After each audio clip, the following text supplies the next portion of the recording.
Daniel Padilla, maagang nagdiwang ng kaarawan kasama ang mga anak ng Child House.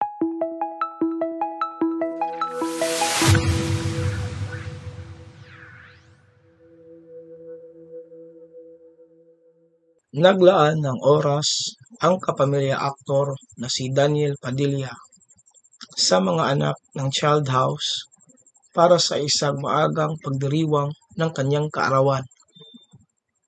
Base sa social media post ng Star Magic handler na si Luz Bagalacasa, ang kapamilya aktor na magiging 28 na ngayong linggo ay nagbigay sa mga anak ng Child House ng mga regalong donasyon ng kanilang malalapit na kaibigan at fans para sa isang hindi malilimutang karanasan kasama ang kanilang idolo.